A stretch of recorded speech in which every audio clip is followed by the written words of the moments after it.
Thank you for joining me once again on the Southern Report. I'm bringing on dear John Haller. We have a lot to talk about and catch up on, so let's get to it.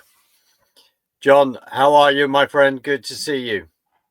I'm okay. I told you that earlier that I'm anxiously awaiting the arrival of my new putter today, which I'm sure will be a radical change in my life. I'm up there with getting married and other things. So Well, good to hear you say that, John. As I shared also, I'm about to have my life change radically. Well, I'm expecting a new little device, which is a camera. So we're both expecting the doors to knock and parcels and radical change coming into our life. So thank you, well, John. the fear is that it won't work.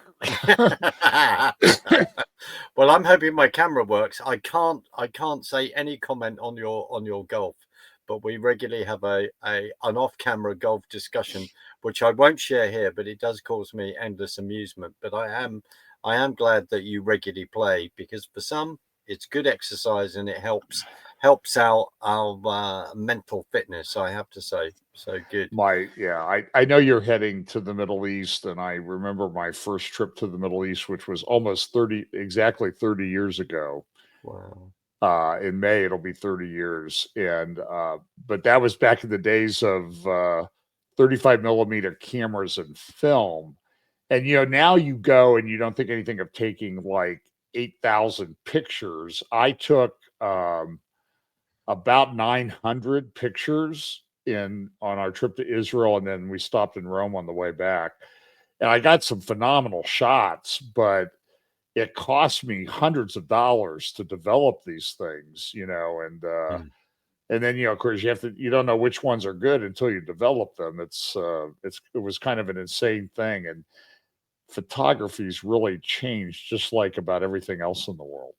I absolutely, because we've all gone digital with all the consequences of that. And it's a good segue in, because there is a report that's come out that is digital for us to download. And John, we've got a lot to talk about. So I would like to start, and I know you've gone through it. I'm starting to go through it, let's just be honest, which is the UK report, headed up by Andrew Roberts, who's Lord of Belgravia, which is in a very nice part of London. But it's about the attacks on Israel on the 7th of October. And the report goes through the events of that, explaining the events of what happened on that day. And there is a timeline in regard to when that happened. So, John, what are your initial thoughts? You put out, I know, on Facebook, a comment that said that one of the awful incidents of that, and I think of Israeli death, was only 14 hours old. So I just wondered if you just expand on that and take it in whatever direction you want. Well, the images, the report is horrific. um and there's a couple comments that I have about the report in general, because I've shared it with people in Israel, and it came out about a week ago, but it's not reported on anywhere. I mean, I think the Daily Telegraph had an article on it, but there's been nothing in Israel about it. I mean, in the Israeli press, I sent it to friends who are, fairly prominent press people and bloggers and podcasters in Israel, and they had not seen it. I'm Wow. just absolutely shocked that some guy sitting in Ohio gets something like this. That I hate to use the word treasure trove, but it's an incredible piece of material to go through. It details where uh, the location of everybody, where they were taken. There's some websites out there. There's one called Hamas Massacres, I think, and then there's another one that has a map from October 7th that somebody made up that has the location of all the attacks. But this took and developed it into more detail. So my one question was, one, why isn't this getting more publicity? I think I know the answer to that question. And then the other one is, why hasn't the Israeli government done a report like this? Do you want to answer your question that says why it hasn't been released out there? Because it shows the truth of what happened on October 7th, and no one is interested in that. I have sat here and watched over the last few months the unfolding of a coup, a fall of a government, and a rise of an Islamist government in Syria next door to Israel. I have watched the Syrian civil war now for 14 years. We were actually, I think I may have told you this story before. We were actually in Israel in March of 2011. We were staying at a resort. We were on a tour, and we were spending a couple nights at a resort. I don't use the term resort in the sense of a luxurious resort. It was an Israeli resort, which meant that it had a bed that I had to decide whether the top of me froze or the bottom of me froze, because the bed was way too, 6'3", so the bed was way too short. So it was either you were going to be uncovered or my top, because it didn't fit. But I woke up in the morning after we were there. The Sea of Galilee was like a glass that morning. It was very, very calm. But the news reports were that 30 miles away in a city called Dara, there were riots going on. And that was really, most people consider that the official start of the Syrian civil war. And it was kind of interesting because I just was sort of thinking the juxtaposition. I'm sitting there looking at the Sea of Galilee like a piece of glass. It's so calm, and 30 miles away, Syria is starting to melt down. Well, the Syrian civil war has continued to this day. It's kind of gone through fits and starts. Russia got involved and that sort of thing. Of course, we had the rise of ISIS, and ISIS taking over vast swaths of territory of Syria for a while.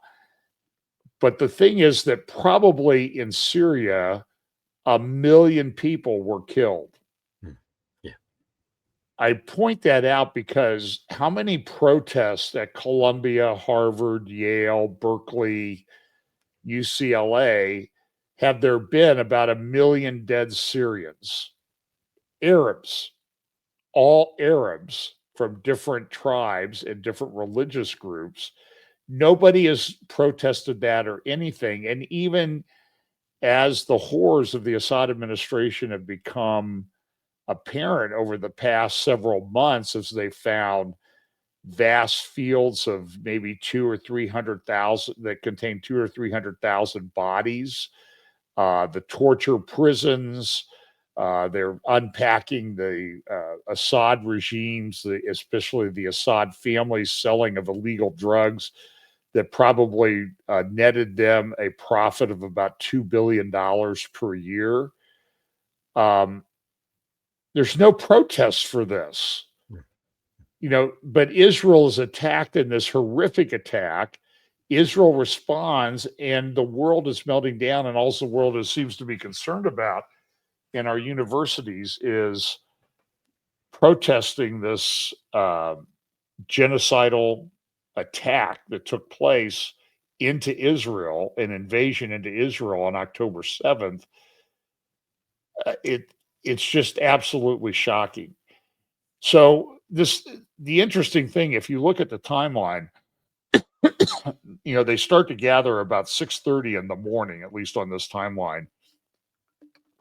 And Lord Roberts' group, I don't know his political affiliation or anything. I assume he's not in the majority. This is not a majority parliamentary report. This is a parliamentary committee that was set up from one of the minority groups. Or I think it would be fair to say that he would put himself he would call himself a conservative politically, whatever that means over here. But I think that's it.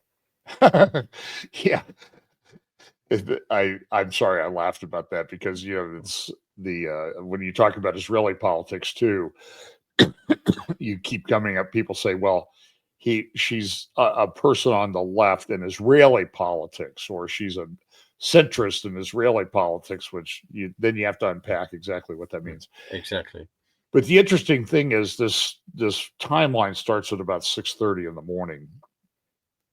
And what is now come out as people are unpacking things is they're finding that various student groups at American universities, like Students for Justice in Palestine, which is one of the most radical leftist, anti-Israel, pro-Islamic, pro-Palestinian groups out there, they had dormant Telegram channels.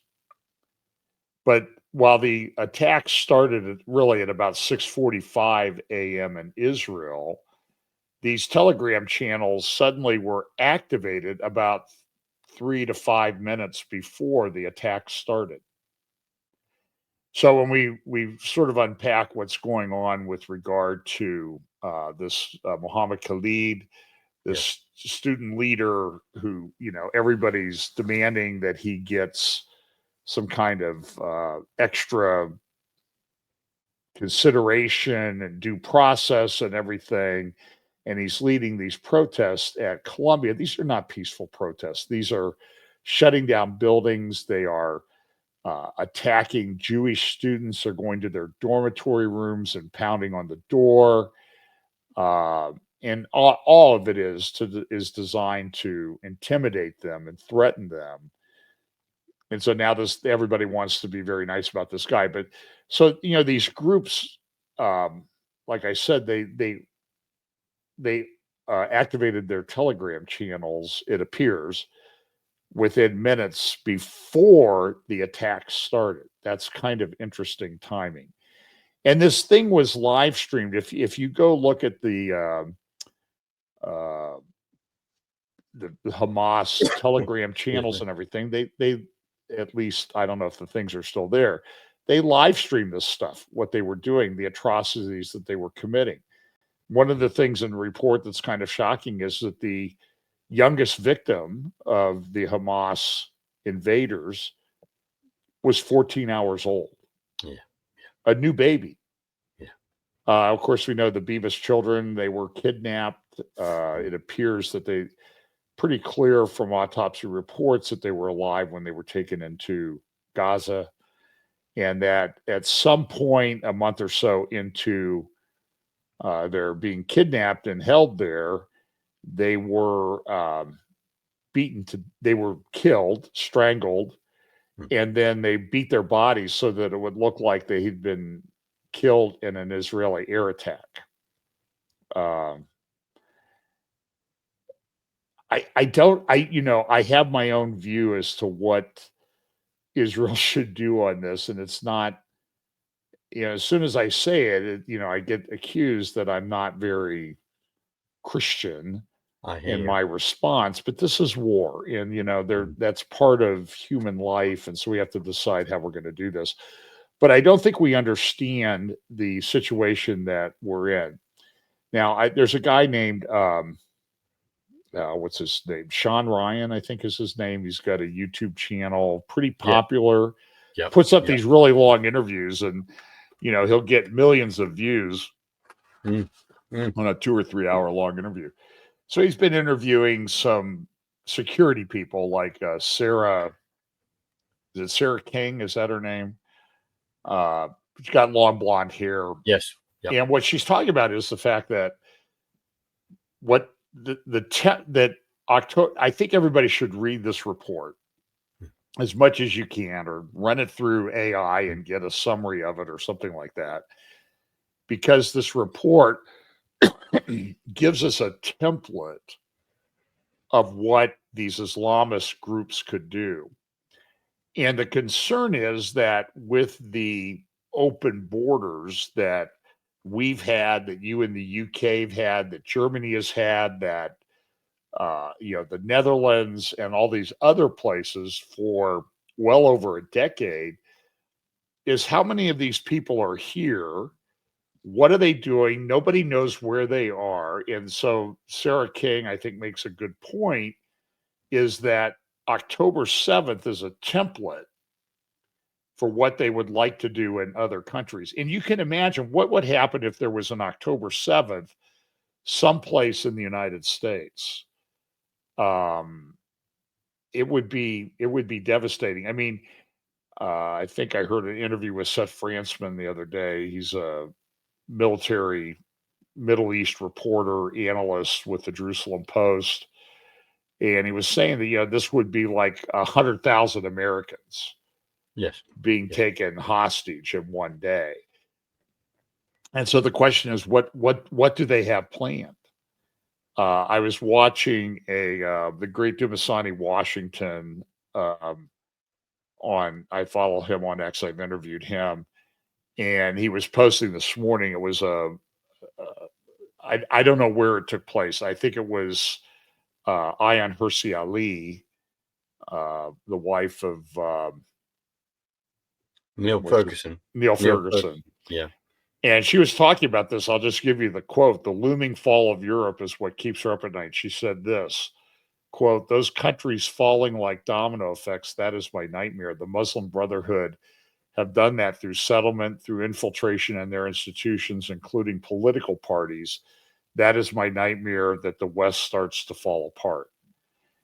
And so you sort of feel like you're like on the cusp of this happening everywhere. And we've just, as I said, we've just watched Syria fall to a radical Islamist group that sort of remade itself, rebranded itself. And so the guy who was, he was in Al Qaeda, he was in ISIS, and now he's the president of Syria. And everybody's running there. Europe's giving them money. Now they're killing Alawites and reports of Christians in the western province, Latakia, I don't know how you say it, Middle Eastern ways, but in the western province, the Alawite region, and in a Christian region of western Syria, people are being slaughtered. So there are some reports it might be 22,000. And I'm just saying there's no protest anywhere about this, but let Israel take out a Hamas facility and civilians get killed and the world melts down about it. It's crazy. Absolutely. I mean, you're making a very, very good point, because in one of the university protests over there's something like $30,000 dollars worth of damage done. But also, if we then this is the other worrying thing, is when we've just had Trump's envoy over there, is it Whitlock, espousing Witkoff, sorry. And get this right, you correct me, we're saying, the Qataris are a good people. This is in his discussion, of course, with our friend Tucker Carlson.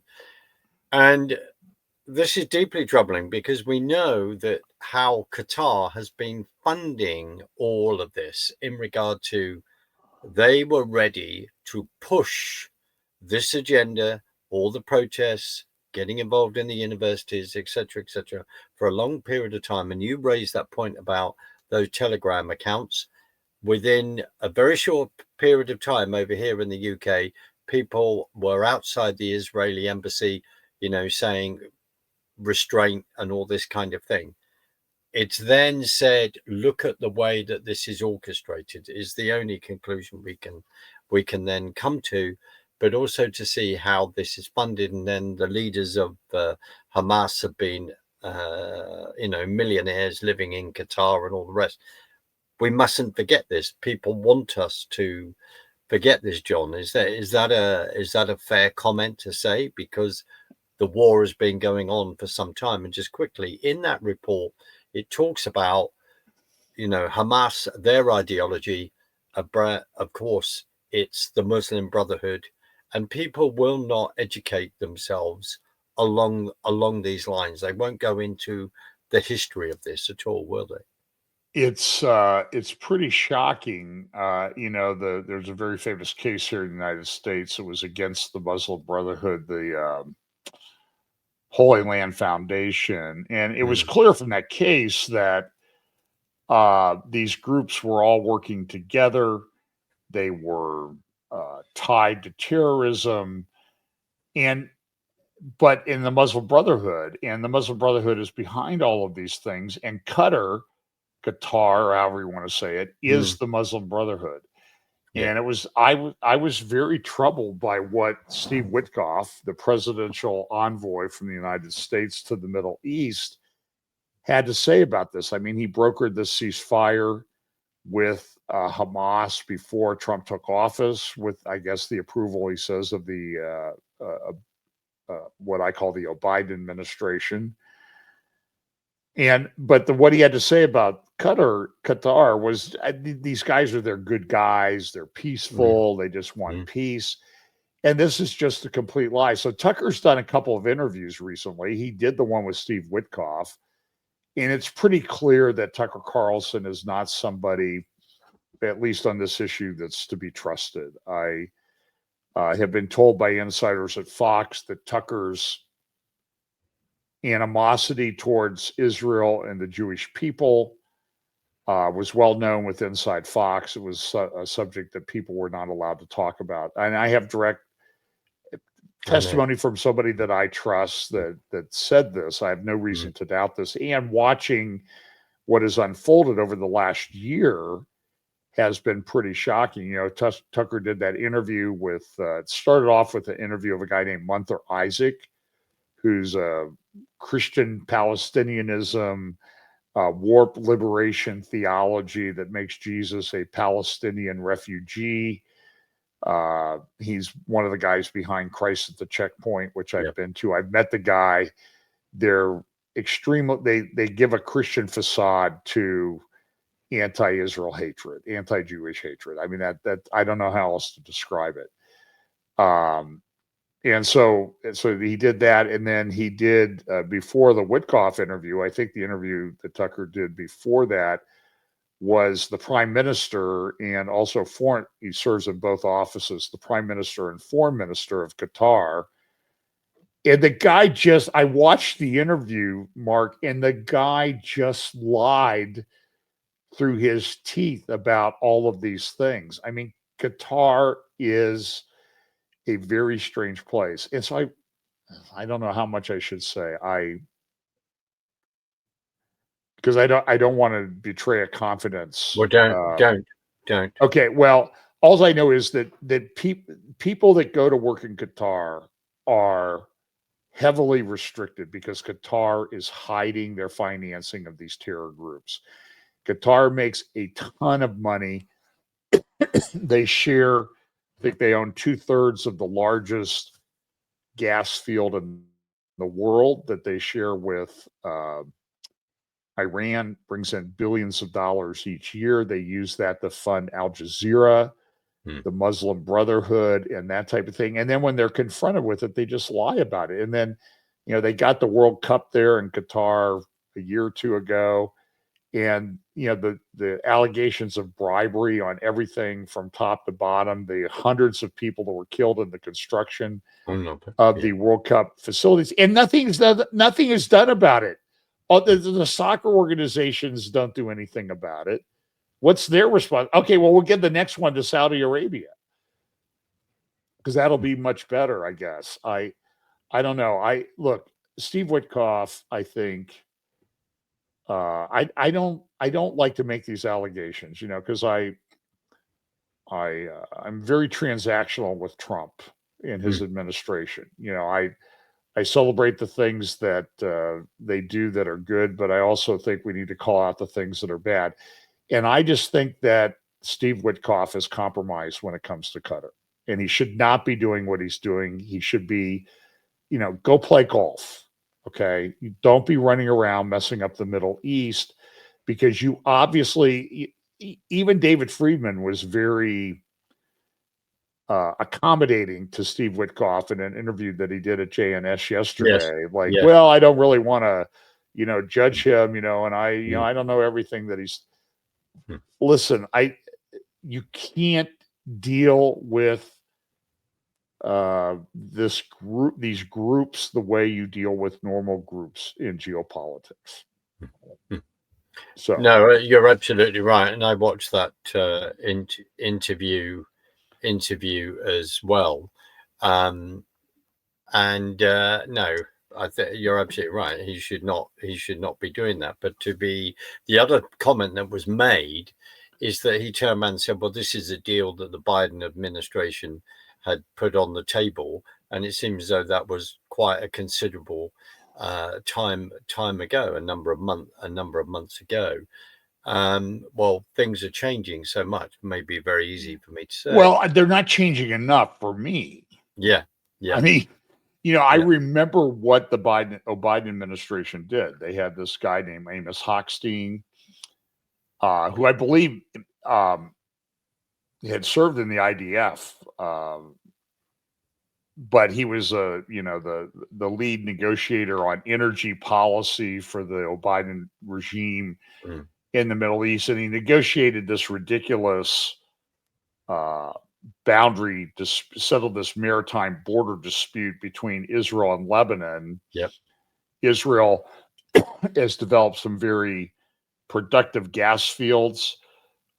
Some of those gas fields appear to straddle the maritime border Mm, as yep. as it would be calculated. But of course, Lebanon and has with its Hezbollah influencing the government back in those days said that their border was much further south than it should be. Hochstein essentially got Israel and Yair Lapid, who is a worthless politician in Israel, to sign this agreement to give them more uh, of the maritime area that would have these rich gas deposits in it. It's interesting though, and sometimes I think there's divine intervention at work here. Um, Israel gets enough gas; they can do run these desalinization plants and this type of thing. Hochstein intervened to keep them from sending gas to Europe. Interestingly enough, because they were going to develop a pipeline. Right. So Right. Hochstein blocked that. It's Mm, interesting, by the way. At least this is my research indicates that Hochstein. How did Europe end up getting the gas now? Because Russia's cutting off gas. They're not buying gas from Russia, but they need gas to operate in Europe. I mean, this is vital to their industry, and so the only way to do that is to buy liquefied natural gas, LNG gas. Well, who's the biggest supplier of LNG gas? Companies in the United States outside of Qatar. So LNG gas comes from the United States. And who was it that Amos Hochstein worked for in the 4 years of the Trump administration? He was the energy czar in the Obama administration. He's now the one in the Biden administration. In the 4 years in between, at least my research indicates that he worked for a company that engaged in LNG gas production and distribution. So you understand he's sort of feathering his post government nest, I think, by what he's doing. But the interesting thing is, and I think I'm probably prattling on too long here, but the gas fields in the maritime area off of Lebanon, Israel, Lebanon hired a French energy company called Total to come in and drill exploratory wells in those regions. And because Israel's getting all this gas here and Lebanon's drilling here in what they think are proven gas petroleum reserves, all they've gotten is sand and water out of these wells that they've drilled, which I think is just kind of, I don't know, kind of smacks of divine intervention in my mm, part. Like, mm. okay, you're going to do this. You're going to get sand and water, which you already have plenty of. Well, you don't have much water, but you have plenty of sand. And so everybody thought that this was going to make Lebanon able to function, give them some money and that type of thing. And it's been a complete bust. Be very interesting, wouldn't it, to mark that against the nearest Israeli well that is actually finding all this gas out, and then Well, it I've actually plotted them on a map. So I think it's called Block 8. You right. can find the maps, and Block 8 is right, really adjacent to the Karish and Tannin fields that Israel has developed. It's in the same geographic Yep. formation that should have gas, Hmm. and they're not finding it. And so I don't know. It seems to be, at least for me right now, it seems to be a bit of divine intervention. I'd agree with you. And just to throw in this, with our stupid energy policy that's going on over here, which is another whole show in itself, the fact that we are then going to be, looks like, having to import LPG gas from America, etc., etc. So that's a huge issue. But I want to segue into this, John, putting your legal mind on. Could you, because this is then has impact of what's happening in Israel. It's with what's going on over here. The judge that is stopping the deportation, or saying no, we can't deport these people out of America, and is questioning the president of the United States. I think his name is Bauskow. I could be murdering his surname. I just wonder what your thoughts on that in regard to lawfare, the overreach of judges, which we definitely saw in regard to the J6 prisoners. What are your thoughts on that? And then we think of what's happening in Israel in regard to the Supreme Court, etc. What are your thoughts there? This is, as a lawyer, or a retired lawyer, this has been kind of an interesting thing to watch, because I've observed this. Mark, you've done great work on the J6 issue, and you know that the legal system was weaponized against people, and we've seen various iterations of this. For example, the trucker protests in Canada resulted in those truckers having their accounts completely shut down, and even people who had contributed to the truckers had their accounts shut down. And then I've been watching these videos I'm seeing from Ireland of this. I think he was a teacher, and he wouldn't go. Enoch Burke, who will not go along with the transgender ideology, and after being told by the principal of the school that his work on you will use they, he refused. And he ended up getting charged with some kind of crime, I believe, and spent. Yes, and they have just frozen his bank account of 40,000. They've completely frozen his bank accounts. He can't access any of his money. I heard another story from Ireland the other day where a guy went to withdraw money to buy his kid a dirt bike. Yep.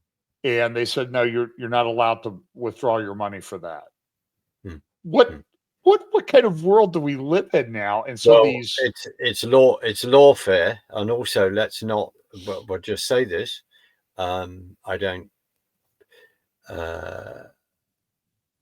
People I know been to visit him in prison, which is good. So, Tommy Robinson is then in prison, is then in solitary confinement, which he shouldn't be, in my opinion, and needs to be let out. And he went to a few days ago, went to court to appeal that decision. No, that is not allowed. And then the same for his own safety. He's in this isolation. So the reason I say that is we look at the abuse of this, and people also, it goes on to others and include other people where their bank accounts are being shut down and all the rest because people don't agree with their political opinions, etc. That is ramping up. And I will say this, please remember dear Tommy Robinson in your prayers. But John, you've been watching this quite rightly. You talk about the Canadian convoy. Let's remind ourselves that the FBI were giving information to Canadian authorities.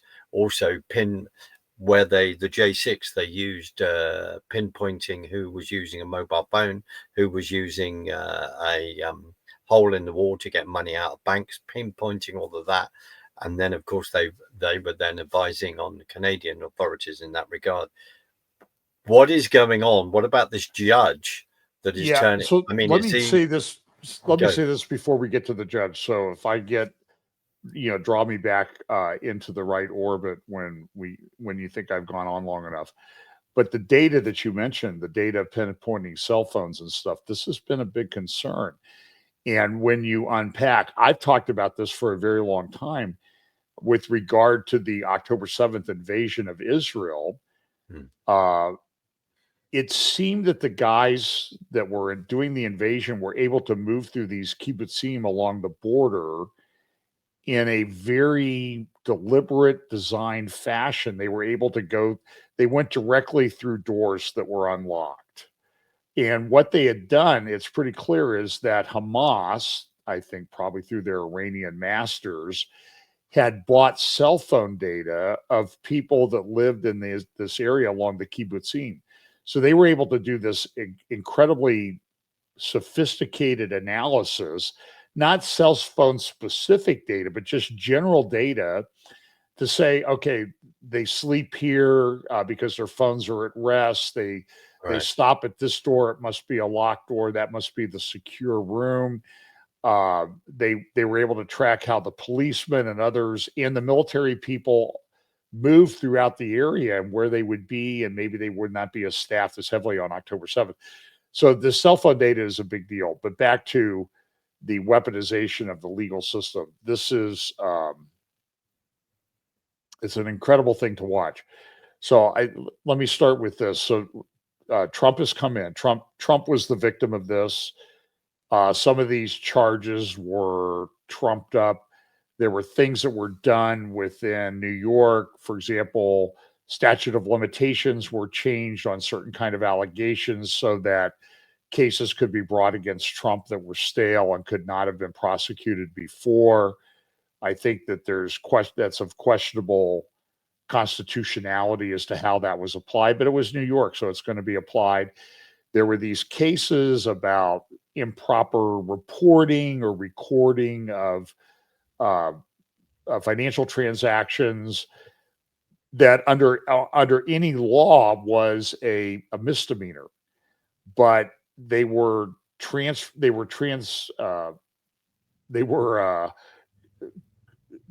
into felonies, prosecuted, but then the instructions to the jury were very vague, and so Trump ended up with these 34, everybody cites them, these 34 felony convictions. The whole thing was bogus. But going back even to the 2016 campaign, there were these allegations that Trump was a Russian agent. These Crossfire Hurricane documents are allegations, and he's working with Russia. He's bought by Russia. And a lot of these came out of the Christopher Steele dossier. It was a complete made-up fraud pushed by some big law firms. And I don't want to say a name because they might sue me if I get the name wrong. But big lawyers in D.C. And by the way, Mark, these lawyers in D.C., I'm a lawyer. I can tell you, if you think lawyers in America make what they make in D.C. or New York, you're very, very naive. The lawyers at some places like Kirkland and Ellis, some partners in that law firm make $9 million a year. That's much more than a lot of us would make in many careers, our entire life in a career in the law at big law firms and other parts of the country. It's completely distorted. I've worked with lawyers in DC. I've seen the bills of these big law firms because we were working with one, and we were getting paralegals on the case that I was handling. They're working with us. They're billing 23 and a half hours a day. How is this even possible? Wow.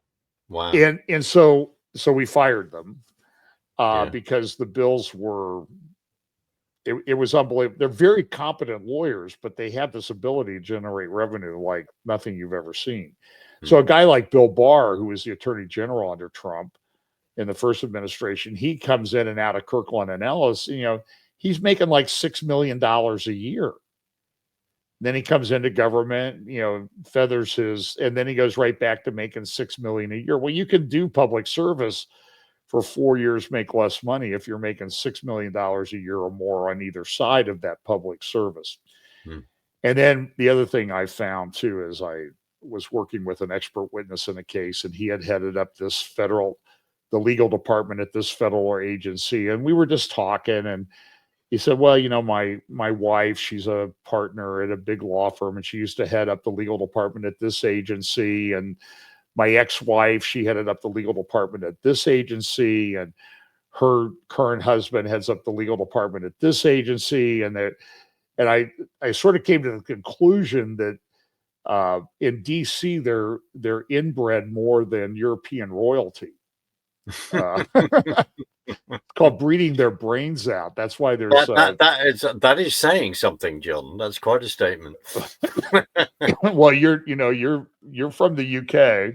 Well, that's why I'm going. That's quite saying something, because I agree with you. It's I mean, I'm sitting in an office in DC, and I'm thinking, like, you guys are like the European royal families, and it's like everybody's connected. So, but the point was that these big law firms in DC, that had big offices in DC, came after Trump, and it was just relentless for starting in 2016, and it turned out to be totally fake. Yeah. So Trump has come in, and he's settling scores, and so people. And he's saying, you're not going to do any business with these law firms. And some of these big law firms, some of these are the most powerful big law firms in the country, are capitulating to what Trump wants to do. And they're going, but now they're concerned. They're saying, oh, look at how Trump is weaponizing the justice system, knowing that we just went through 8 years or more of the justice system being weaponized against people that were conservatives. We don't even talk anymore, Mark, about what the Internal Revenue Service did to 501c4s or conservative 501c3 groups. We don't even talk about that. We completely forget about it. And now Elon Musk comes in, and whether you like him or not, some of this is being cleaned up, and everybody's wetting their pants in DC about, oh, you're weaponizing the legal system, and it's just complete. There's legal terms for it that I'm not allowed to use on a Christian program, but it's just garbage. It's well, you're raising that very good point. We remember, I think it was about 2014 when that soccer mom was before Congress talking about how the IRS had actually come after her. I've forgotten her name, but absolutely right. So and it's like over here with lawfare that's happening in Israel as well. So where does this lead? That's a great point there too. This is exactly what's happening in Israel. My point is, whether you like Trump or not, whether you like Bibi Netanyahu or not, you ought to be scared out of your wits about the weaponization of the legal system. Listen, Mark, I've represented people in some high-profile white-collar crime cases. I've been involved with people that are fairly well known, and I can tell you that they want to win. Okay, they're not necessarily about justice. They want to win because if they win, their post-government service life can be very lucrative. And there's a certain power to thing. And I will say that the person in the entire government apparatus that you should fear the most is a rogue prosecutor, because that prosecutor can destroy your life. So, for example, in connection with challenges to the election in 2020, there have been many attorneys who have been disbarred because they had the audacity to represent Trump. A law firm that I used to work at for many years, they had a massive controversy because some partners in the firm wanted to represent Trump and others didn't.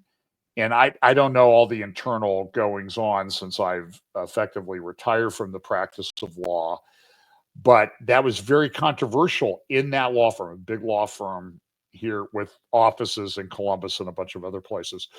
So, but what happened to a guy like John Eastman? John Eastman is probably on the conservative side of the ledger, outside of some of the guys on the Supreme Court like Clarence Thomas and Alito. He is probably the most well-respected conservative constitutional scholar.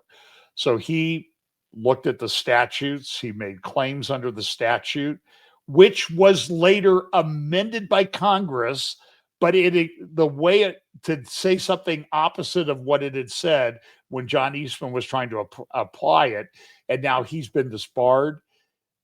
In California, they're coming after his law license, and he spent millions and millions and millions of dollars in legal fees.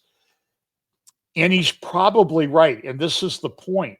You can be innocent, you can be right. We had all kinds of people on the J6 cases caught up under a law that the Supreme Court ruled was you can't apply that law. But the judges, all these judges, like some of these judges coming after Trump now, applied the law improperly. And anybody with an inkling of an idea about how the law works would know that that law did not apply to what the J6, how they tried to apply it to the J6 people. It was completely unconstitutional application of the law. And so what happens is, and you know this, Mark, because you've done great work on J6. These people have been bankrupted. They've been in prison. They were tortured in prison with solitary confinement, denied rights and certain things. And I can tell you that it's absolutely shocking because they spent all of their savings on legal fees. And they're bankrupt. Now it turns out they couldn't even be charged under that act. That law, but nobody. Where do they go to get their life back? So absolutely. This is why the person you should fear the most in the American, and I would say in the British and other, Western style legal systems, is a rogue prosecutor. They can destroy your life. Remember the Duke University was a lacrosse team that was accused of raping some gal probably 20 years ago. And she's now come out and said, I made up all the allegations. Well, I talked to one of the defendant's attorneys in that case, and she said, what you see going on in the press is not near the abuse that is actually taking place in the case. And they destroyed these guys' lives for years. And nobody ever, and the prosecutors say, well, I'm just doing my job. And well, now, fortunately, in that case, the prosecutor was disbarred. But I'm just saying is this weaponization of the legal system, and it's happening in Israel with regard to Bibi Netanyahu. They've made up these ridiculous, stupid, garbage cases. I was there 2 years ago. Well, December 2022. We were down at the Knesset. Netanyahu was, in the process of forming his government. The Knesset was meeting. And I was asking people, so when are these cases against Bibi going to be resolved? 2 years ago, they told me, well, probably not for 5 years. 5 years? What kind of justice is that? His life is completely upended for 5 years on garbage charges. It's unbelievable. Well, I want to come back to that just to say this, that in regard to the J6 prisoners, the fact that they walk into a court and they're told that their constitutional rights are suspended. I have said this publicly a number of times. My very dear friend David Summerall, etc., have said this many, many times. And a lot of American people do. A lot of Americans don't understand this. They say, oh, their constitutional rights have been suspended. They then don't realize that on that Circuit 9 and Washington, D.C., the individuals that are on there, the political mindsets on there, etc., because their chairman said, yeah, but under the Constitution, I agree with them, but it's been suspended. So like in the Tommy Robinson case, the Attorney General interferes, and it's this thing of why then is he in solitary confinement? It's another big short story in many ways to explain how dear Tommy has ended up in that situation. I don't want to talk about that right now. Let's get the facts right. But it's important to get the facts right. But that's the point I want to make.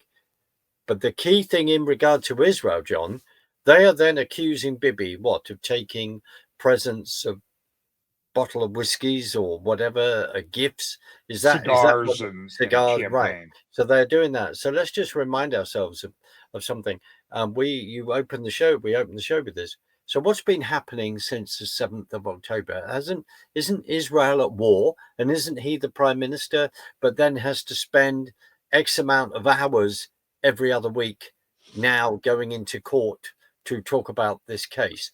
What about the fact that after finally reaching a decision, and just to say we're in the last sort of 8 minutes of the show, but in the last, to make a decision to say I'm going to fire the head of the Shin Bet, and then the judges are saying, oh, you can't do that. And after asking for a report to be on Bibi's desk of what happened on October 7th, that then gets pushed back to 2 other deadlines. And then suddenly, isn't there we have to raise some issues in regard to Qatar or something? Sorry if that sounds a bit flaky. In other words, he's the prime minister of the country. This awful, indescribable incident had gone on the 7th of October, and he's asking people to be held to account. And he's asking to say, why didn't you tell me? If you knew what was going on, why am I not phoned up straight away? And then you've got all the Qatar protests who are then using whatever they can because they just want to get rid of Bibi Netanyahu. They want to get rid of what they perceive as a conservative government. What are your thoughts? Well, it's clear that this is being done. I mean, you and I want to say, I'm very distressed that the Netanyahu government has not put out a report on October 7th. They should have done something. They're dragging their feet on that, and there may be reasons. There's a lot of heads that need to roll politically and administratively in Israel for what was missed. Now, some people are leaving. Some of the heads of the IDF and some of the people in charge of the Southern Command have left. They've been replaced.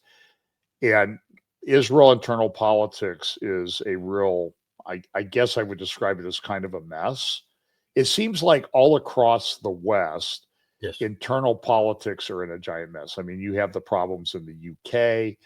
You have what used to be 2-tier policing that's now morphed into 2-tier sentencing on various aspects about certain groups that you're not allowed to do anything about. And so in Israel, I think that the big thing to investigate, if I was in charge in Israel, if they want to hire me, I'll come over there and do it. I just need a place to stay and freedom to work. But they need to investigate how the government regulations by the Israeli left, which is embedded in the Israeli judicial system, particularly the Supreme Court, where they're more inbred than European royalty there. They just appoint people that are exactly the same as themselves ideologically, but them and the Attorney General, who doesn't represent the government, she represents the interests of the left, have put in restrictions that probably contributed greatly to what happened on October 7th. They've restricted the ability of soldiers to operate. And we haven't even talked about this, but there was an Oscar-winning documentary this year called To This Land. And I would recommend you go to JNS and watch an interview. I cannot remember her name. She's an Orthodox Jewish woman who's unpacked that about how that whole thing was completely made up lies. Yeah. Completely made up lies. Yeah. Because they provoke these attacks. They go into areas they're not supposed to. They start building buildings. And when people respond, then they film the response, not the provocation.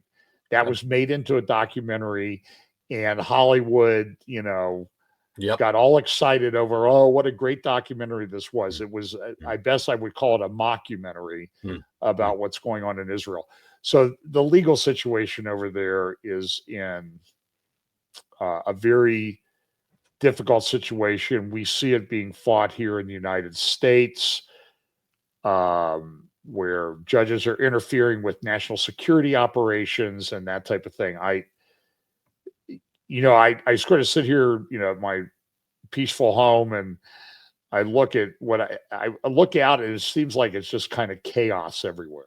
Well, I agree, and just quickly, because we'll just have to take us out, but I think you've interviewed Hillel Fuld. I'm connected with him on Facebook. Ask people to connect with him there, because he was explaining this in regard to the blob, our equivalent of the blob, in regard to the Attorney General in Israel.